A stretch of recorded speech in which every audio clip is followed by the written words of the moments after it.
আসসালামু আলাইকুম। কেমন আছেন বন্ধুরা? আশা করছি কাছের এবং দূরে, দেশে এবং দেশের বাইরে যে যেখানে আছেন আলহামদুলিল্লাহ পরিবার নিয়ে ভালো আছেন। আল্লাহর রহমত এবং আপনাদের দোয়ায় আমিও পরিবার নিয়ে ভালো আছি। কুরবানির আয়োজনে আজকে আপনাদের জন্য নিয়ে এসেছি ঝরঝরে জর্দা সেমাই বা শুকনা সেমাই রেসিপি। ঈদের দিন যত রকমের মিষ্টান্ন তৈরি করি না কেন, সেমাই না থাকলে টেবিলটা কেমন জানি খালি খালি মনে হয়। আগের দিনের মা খালারা এই জর্দা সেমাই বা শুকনা সেমাইটা বেশি রান্না করতো। তাহলে চলুন দেখে নিই কীভাবে জর্দা সেমাই বা শুকনা সেমাই তৈরি করি। বিসমিল্লাহ বলে শুরু করছি। এখানে আমি কুলসুনের 2 প্যাকেট বার্মিসিলি সেমাইয়ের প্যাকেট নিয়েছি। এখানে 200 গ্রাম আছে। আমি মাঝখান দিয়ে এরকম করে ছোট ছোট করে ভেঙে নিয়েছি। একদম ছোট না, মোটামুটি 1 ইঞ্চি পরিমাণ ভেঙে নিয়েছি।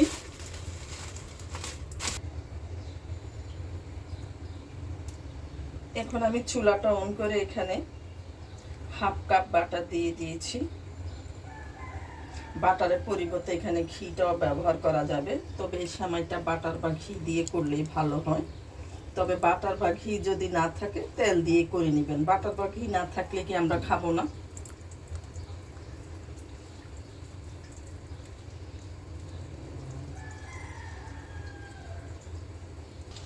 এবার দিয়ে দিচ্ছি একটা তেজপাতা, আমি 3 ভাগ করে নিয়েছি। দিয়ে দিচ্ছি 3টা এলাচ, 4টা এলাচ, আর দিয়ে দিচ্ছি 3 টুকরা দারচিনি। গরম মশলা থেকে যখন সুগন্ধটা বের হয়েছে তখন আমি দিয়ে দিচ্ছি এখানে 3 টেবিল চামচ কিশমিশ। কিশমিশগুলি আমি ভেজে নিব।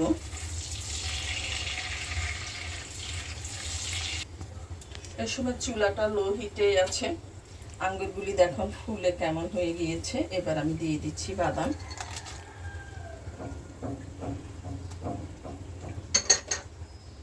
বাদামটা এখন আঙ্গুরের সাথে একটু ভেজে নিব। চুলা কিন্তু লো হিটেই থাকবে। বাদামও ভাজা হয়ে গিয়েছে। এই সময় আমি সেমাইটা দিয়ে দিচ্ছি। চুলা কিন্তু এখনও লো হিটেই থাকবে।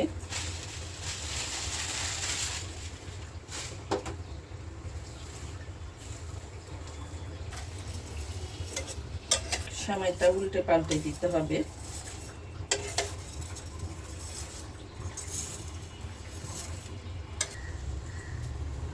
এবার 1/4 কাপ চিনি দিয়ে দিচ্ছি। চিনিটা আপনারা আপনাদের স্বাদ অনুযায়ী দিবেন। এবার চিনিটা আমি মিশিয়ে নিচ্ছি সেমাইয়ের সাথে।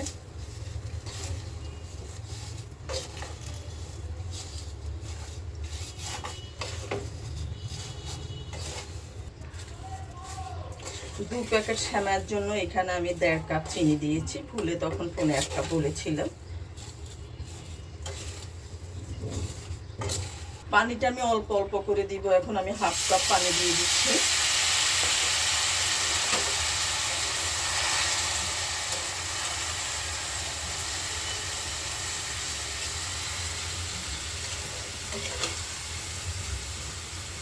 স্বাদের ব্যালেন্সের জন্য একটু লবণ দিতে হয়। আবার অনেকে আছেন মিষ্টিতে লবণ দেন না, তাদের না দিলেও চলবে যারা লবণ খান না মিষ্টিতে।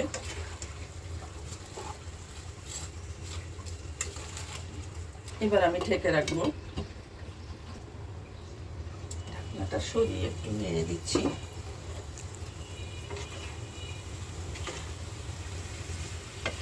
চুলাটা এই সময় মিডিয়াম আঁচে আছে।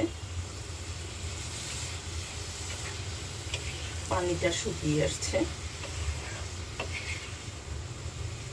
আর একটু ঢেকে দিব আমি।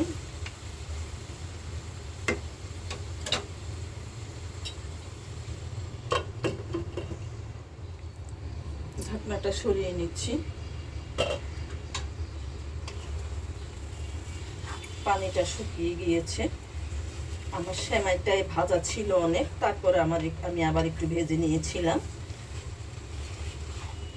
আর আমার এখানে পানি লেগেছে প্রায় 2 কাপের মতো। তবে আপনারা আপনাদের যতটুকু লাগবে আপনারা আপনাদের বিবেচনা অনুযায়ী পানি দিবেন, কারণ বোঝানো যাবে না যে কতটুকু পানি লাগবে। প্রায় আধা ঘন্টা লেগেছে সেমাইটা সিদ্ধ হতে।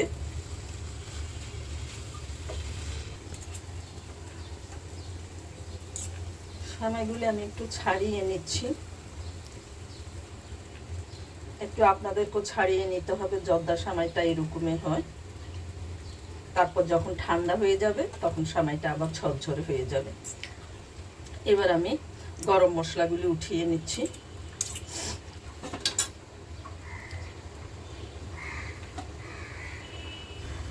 চুলাটা বন্ধ করে দিচ্ছি, আমি ঠান্ডা হওয়া পর্যন্ত অপেক্ষা করব। সেমাই পুরো ঠান্ডা হয়ে গিয়েছে, ঠান্ডা হতে 15 মিনিট লেগেছে। এবার আমি পরিবেশন পাত্রে নিয়ে নিচ্ছি।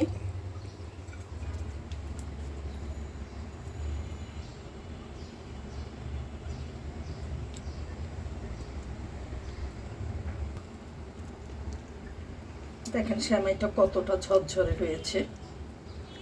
এবার আমি উপর দিয়ে কিছু বাদাম দিয়ে দিচ্ছি। আমি সব রকমের বাদামই নিয়েছি, এখানে চীনা বাদাম নিয়েছি, আমন্ড নিয়েছি, কাজু নিয়েছি, সব নিয়েছি।